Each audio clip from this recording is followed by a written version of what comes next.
नमस्कार, रंग दे बसंती में आपका एक बार फिर स्वागत है। मैं हूं आपके साथ राजीव चौधरी। दोस्तों, शाहीन बाग हो या कल की मौजपुर की पत्थरबाजी हो, सभी जगह उपद्रवियों के हाथों में अंबेडकर साहब की फोटो हो तो समझ जाइए कि 70 वर्ष पुरानी बंटवारे की सेम स्क्रिप्ट बस दोहराई जा रही है। बस चेहरे बदले हैं, सन बदले हैं, साल बदले हैं और एक बार फिर एक धोखे का शिकार दलित समुदाय होने जा रहा है। अभी कई दिन पहले ओवैसी के चेले वारिस पठान ने एक चेतावनी दी थी कि 100 करोड़ लोगों पर भारी पड़ेंगे 15 करोड़। 100 करोड़ और 15 करोड़ का अंतर तो आप जानते होंगे। कई लोगों ने इस पर ऐतराज़ जताया था कि यह बयान हिंदुओं के खिलाफ है। हालांकि कर्नाटक में इसके खिलाफ FIR दर्ज हुई, लेकिन इस बयान में छिपा हुआ एक सत्य सामने आ गया। पूरा मामला समझने के लिए आपको ये वीडियो अंत तक देखनी पड़ेगी ताकि असल में पूरी सच्चाई सामने आ सके।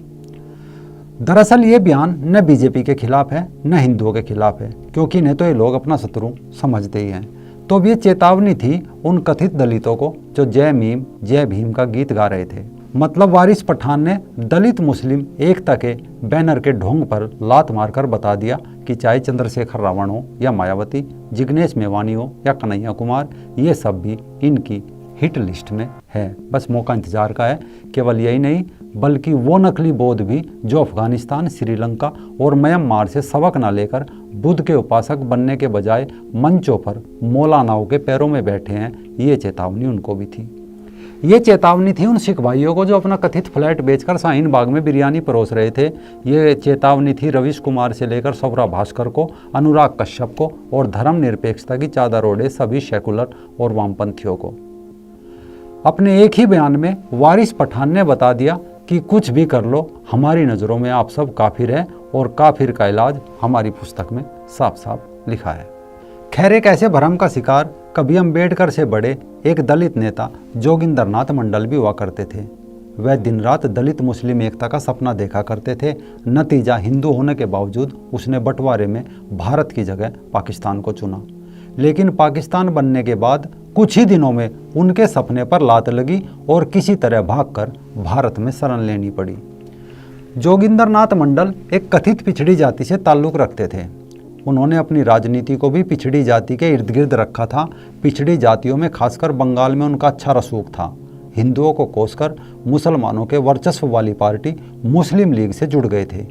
उनके मुस्लिम लीग में जुड़ते ही जिन्ना के चेहरे पर एक अनोखी मुस्कान फैल गई थी कि मुस्लिम लीग में मंडल की मौजूदगी पाकिस्तान मूवमेंट को कैसे फ़ायदा पहुंचा सकती है। इस वजह से मंडल कुछ ही समय में जिन्ना के बेहद खास हो गए और पार्टी में उनका कद शीर्ष के नेताओं में शुमार हो गया। अब मंडल भी खुलकर जिन्ना के सिद्धांतों की प्रशंसा करने लगे, लेकिन जिन्ना भी इस राजनीति के मायने समझ रहे थे।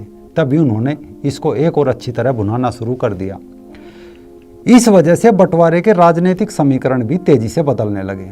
नतीजा ये हुआ कि मंडल और उसके अनुयायियों ने कांग्रेस पार्टी की तुलना में जिन्ना की मुस्लिम लीग को अधिक धर्मनिरपेक्ष समझना शुरू कर दिया।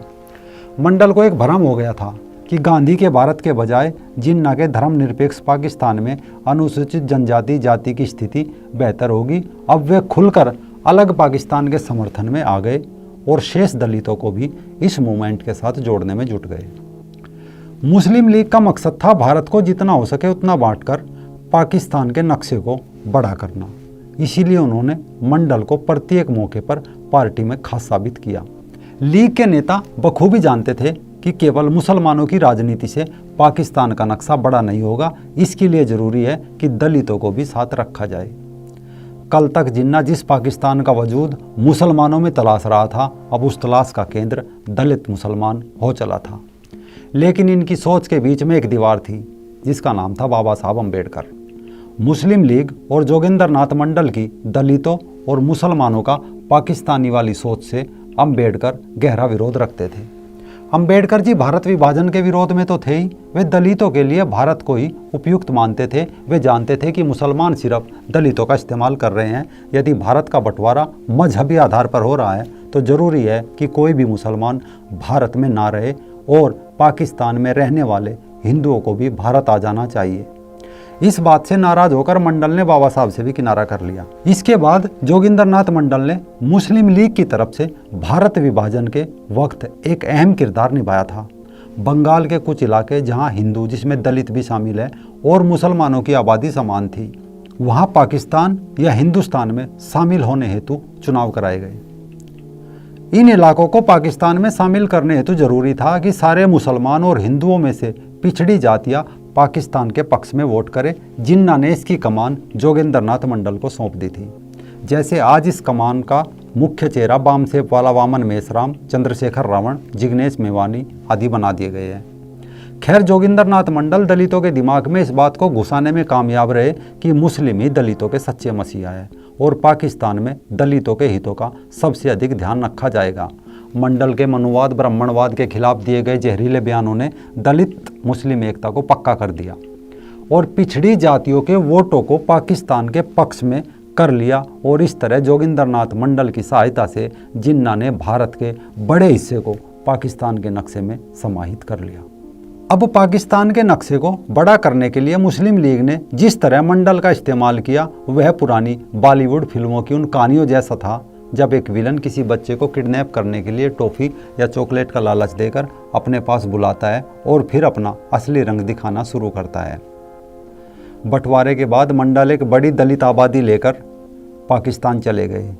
जिन्ना ने भी उनके कर्ज उतारते हुए उन्हें पाकिस्तान के पहले कानून और श्रम मंत्री का पद दे दिया गया। उन्हें लगने लगा कि अब पाकिस्तान में विस्थापित हुए दलितों के लिए अच्छे दिन आ गए, लेकिन हुआ कुछ उल्टा। मंडल के कहने पर भले ही दलितों के एक तबके ने अपने आप को हिंदुओं से अलग बताकर पाकिस्तान चले जाना सही समझा, लेकिन कट्टरपंथी मुसलमानों के लिए एक खुराक बनना शुरू हो गए। धीरे धीरे दलित हिंदुओं पर अत्याचार होने शुरू हो गए और मंडल की अहमियत भी खत्म कर दी गई। दलितों की निर्ममतापूर्वक हत्याएं, जबरन धर्म परिवर्तन, संपत्ति पर जबरन कब्जा और दलित बहन बेटियों की आबरू लूटना, ये सब पाकिस्तान में रोज की और आम बात हो गई थी। इस पर मंडल ने मोहम्मद अली जिन्ना व अन्य नेताओं से कई बार बात भी की, लेकिन उन नेताओं की चुप्पी ने मंडल को उन्हें आईना दिखा दिया था। बंटवारे के बाद पाकिस्तान में बचे ज़्यादातर दलित या तो मार दिए गए या फिर मजबूरी में उन्होंने इस्लाम अपना लिया। इस दौरान दलित अपने ही नेता, अपने ही देश के कानून मंत्री के सामने मदद के लिए चीखते चिल्लाते रहे, लेकिन अब बहुत देर हो चुकी थी। मंडल यह सब देखकर दलित मुस्लिम राजनीतिक एकता के असफल प्रयोग के लिए खुद को कसूरवार समझने लगे और अपने आप को गहरे संताप व गुमनामी के आलम में झोंक दिया। दलितों की अधमरी स्थिति को देखते हुए मंडल ने पाकिस्तान सरकार को कई खत लिखे, लेकिन सरकार ने उनकी एक न सुनी। और तो और एक हिंदू होने के कारण उनकी देशभक्ति पर भी वहाँ सवाल उठाए जाने लगे।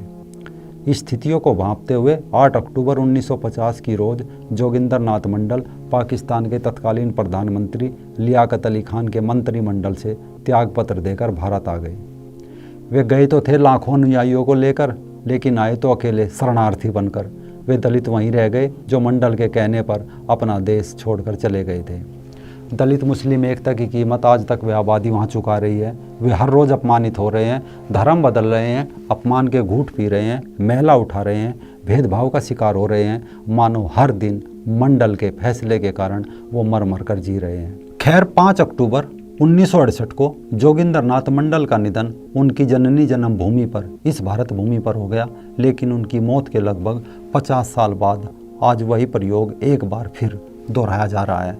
फिर वही नीति दोहराई जा रही है। आज नए जोगिंदरनाथ मंडल फिर उठ खड़े हो रहे हैं, चाहे इनमें चंद्रशेखर रावण हो, वामन मेश्राम हो, जिग्नेश मेवानी हो या बामसेप के ढोंगी हो।